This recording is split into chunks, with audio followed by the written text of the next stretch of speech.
Assalamualaikum warahmatullahi wabarakatuh. Selamat siang, salam sejahtera untuk kita semua. Salam rayu, salam untuk saudaraku yang ada di dalam maupun di luar negeri. Semoga damai selalu. Untuk yang sakit, mudah-mudahan cepat sembuh. Yang beraktivitas mendapat rezeki yang banyak. Amin. Ada berita mencengangkan, yaitu dari TKN. Disebut-sebut bahwa Prabowo kucurkan dana sekitar 400 triliun untuk Pilpres tahun 2024. Waduh, duit dari mana bayangnya begitu ya. Kampanye nasional Prabowo Subianto ya, menyebut Prabowo menyiapkan anggaran 400 triliun untuk Pilpres tahun 2024 ya.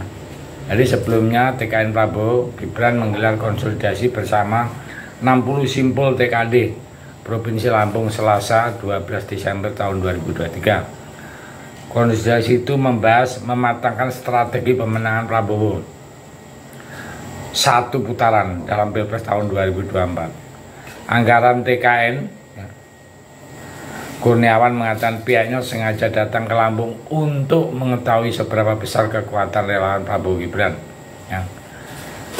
Jadi Iwan sapaannya Kurniawan mengatakan TKN juga akan menyiapkan amunisi khusus untuk menyebut kemenangan Prabowo Gibran.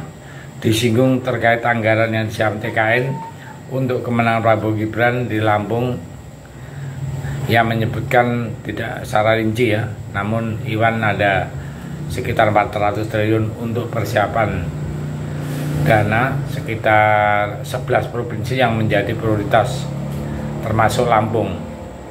Dia juga menegaskan bahwa anggaran tersebut tidak terbatas selama dikelola dengan baik, agar semua program kampanye dapat berjalan memenangkan Prabowo Gibran. Ia mengatakan visi misi Prabowo Gibran salah satunya swadaya pangan ya.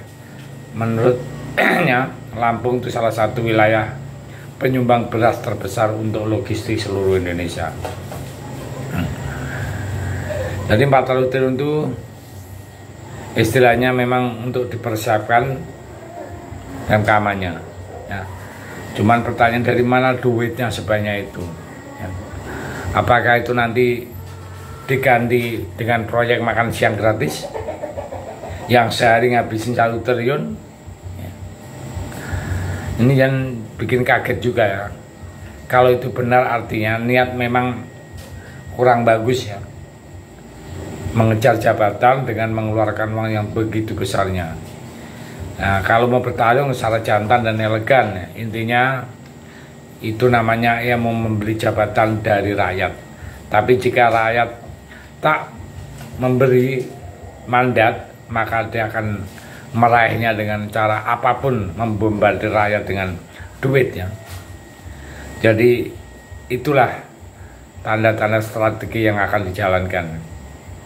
Kalau itu benar 400 triliun itu mendekati anggaran IKN ya, dan kalau niat itu benar demi bangsa ya, duit itu bisa untuk membangun fasum dan fasos untuk rakyat. Tapi sepertinya kubu Prabowo sedang panik karena PPATK juga mengungkapkan adanya indikasi dana kampanye untuk pemilu dan Pilpres tahun 2024 berasal dari tambang ilegal dan sumber lainnya. Sumber lainnya adalah salah satu dari penyalahgunaan fasilitas pinjaman bank perkreditan rakyat atau BPR di salah satu daerah Jawa Tengah. Pencairan pinjaman yang seharusnya digunakan untuk modal kerja debitur, tapi juga diduga digunakan untuk kepentingan simpatisan partai berinisial MIA. Ya, sejauh ini publik tidak mengetahui bagaimana pelanggaran penggunaan dana kampanye baik oleh parpol maupun pasangan capres. Itu dapat diusut hingga ranah pidana, walaupun tampaknya sangat mengalami banyak kendala ya, di dalam melaksanakan pengawasan mereka. Nah, itu tergantung kepada PPATK melakukan pengawasan. Sementara bidang tugas PPATK itu sangat rumit jika dicampur dengan pengawasan lainnya. Di luar transaksi pemilu harusnya diakui bahwa segala bentuk penerobosan aturan ya, sudah menjadi tipikal bangsa ini dan apa ya, kemarin juga diterobos aturan juga ya dalam pilpres ini. Nah, jadi sebenarnya saya nggak sepakat dengan penerobosan aturan bangsa ini kan kasar, seakan-akan itu majemuk, padahal itu oknum ya.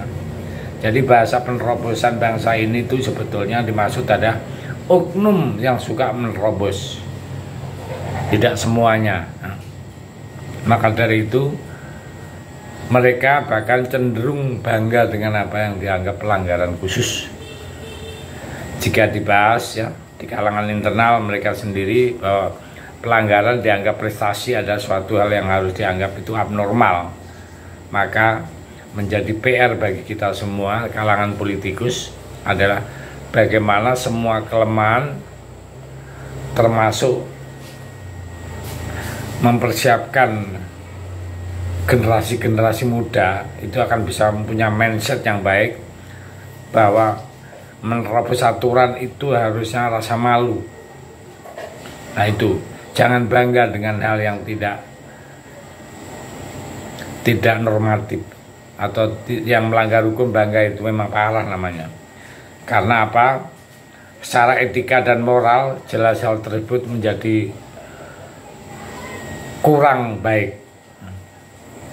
Dan ini adalah PR kita semua. Maka dari itu kita harus ngajarin generasi-generasi muda itu yang baik. Dan kita melihat Bawaslu juga dalam pengawasan pelaporan dari masyarakat dan PPATK jauh pelanggaran bersifat administrasi saja ya, kelihatannya belum ada pergerakan yang signifikan untuk menindaklanjuti secara hukum ya, karena memang kalau kami lihat itu sangat rumit ya untuk membuktikan pelanggaran dan kejanggalan hanya karena tentang pendanaan itu. Karena hampir beda-beda tipis. Dana untuk kampanye ya, artinya saksi-saksi, dana yang diberikan untuk rakyat yang notabene membeli suara, jadi sangat tipis sekali. Maka dari itu ini kita ya sebagai rakyat Indonesia harus betul-betul jeli agar supaya pilpres ini adalah pilpres yang betul-betul fair. Walaupun banyaklah kendala sana sini, tapi kita optimis ke depan bangsa ini akan jadi bangsa besar dengan komitmen yang tinggi, dengan perjuangan yang memang harus ditempuh agar supaya mental kita, mental generasi muda khususnya punya mental yang baik, jujur ya, sehingga membawa negara ini akan lebih baik. Terima kasih. Merdeka.